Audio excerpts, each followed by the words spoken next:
You can place every ward perfectly and still lose. You can win fights and still lose. Want to know why? You've been lied to about how Dota actually works. Hello everyone. Past few weeks I've been coaching a lot of students and the amount of misconceptions they had in their mind was huge. Most of them seem to be reasonable at the first glance, but when you get into the details, it turns out it doesn't make sense to think that way. In this video, I will tell you 7 biggest misconceptions about supporting in Dota and how to have the right approach to all of the things I mentioned. Let's jump into the first one. Number 1. Winning fights equals to winning the game. If you win fights but you don't turn that into objectives, this means you're not really getting anything out of the map. Keep that in mind. If your hero is able to hit towers, your priority should be exactly that. If your hero is not good at pushing, it's a good practice for you to TP back into lanes that need to be outpushed after you killed all the enemies and tell your team to push the tower or go for Roshan. That way you get to farm, team gets an objective, and you get to increase your Sigma aura of a support that knows what to do. Sometimes you can lose the fight and still have a good impact by going somewhere and forcing enemies to show up, instead of taking objectives. Keep that in mind, kills don't really matter as much as taking objectives does. Number 2, Solar Crest is a defensive item.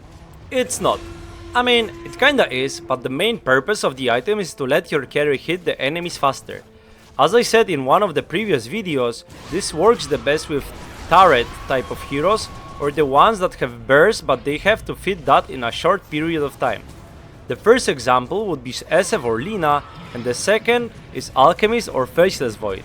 The barrier of the item is a good addition as well, but 60 attack speed as well as 15% movement speed is the main reason why you should be getting the item.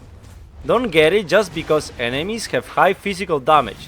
For yourself, you can get a Ghost Scepter, and for your allies, spending 3k gold on an item that they don't use the most important part of is not worth it.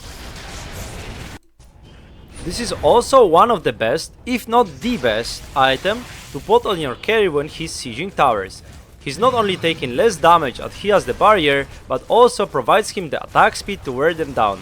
If you intend to end the game soon enough, buy it. Number 3. My job is to ward, that's it. In reality, vision matters, but playmaking, lane pressure and rotations are far more important.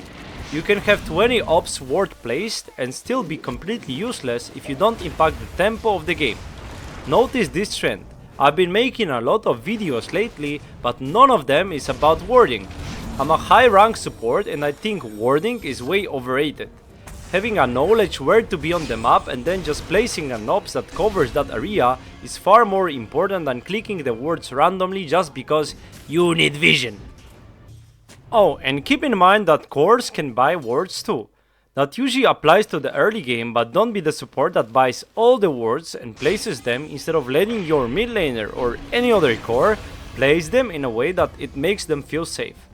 This is obviously harder to understand, as you need to feel what the dynamics look like in your team, but keep that in mind. Number 4. Management of your life. It is not okay to die to save your core every time, especially if you turn out unable to help them anyways. On the other hand, dying as support while pushing aggressive waves might be a good idea and is a definition of a good death. Basically, you need to think about yourself as a tool for your team, but that doesn't have to mean you need to die every time. There are games that your life will be the most important one, and you being in a good position means enemies are unable to fight well. If you're playing Enigma support, you staying in the backline makes enemies afraid to fight until they find you. Or perhaps you're Oracle and enemy LC knows that she cannot duel anyone if you're close enough to save. And the other point is, if you're playing Furion or Hoodwink and you die while pushing lanes aggressively, this can be good for you. That means you're getting a good amount of farm and you're forcing enemies to rotate towards you. As long as you do your best to not straight up feed, it's fine for you to die here and there, as long as it turns into map advantage for your team. Sometimes it's better to farm aggressively as a support and let your cores take more defensive positions, especially if they are about to finish an important item. Number 5.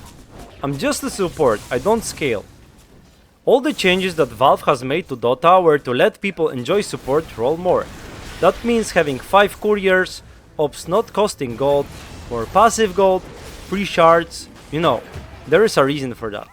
There are heroes in Dota that can scale and become 4th core, or even pass them on the network chart. The map is so big you can actually have a good amount of farm as support if you find the openings to hit creeps during downtime. All it takes is, again, positioning and awareness when you're able to find your farm and impact the fights. A well-timed vessel against Morph or Huskar will win you the games, and there is no better position to get it on as support. Just keep in mind that sometimes you can scale with heroes that don't naturally need many items, and in other games you can push your advantage early and not go for greedy items, even if you're playing traditionally a farming support. Find the right balance between both playstyles and your MMR will skyrocket. Number 6. It's bad to take kills as support. It's not. Take them. The only kills you should leave to your cores are the ones that you're 100% guaranteed to get anyways. And think about it. If you smoked your core and set up him 2 kills, is it really that bad for you to take the 3rd one? It's not. He still gets the assist gold, and your gold is very important as well, especially on heroes that don't hit creeps on their own.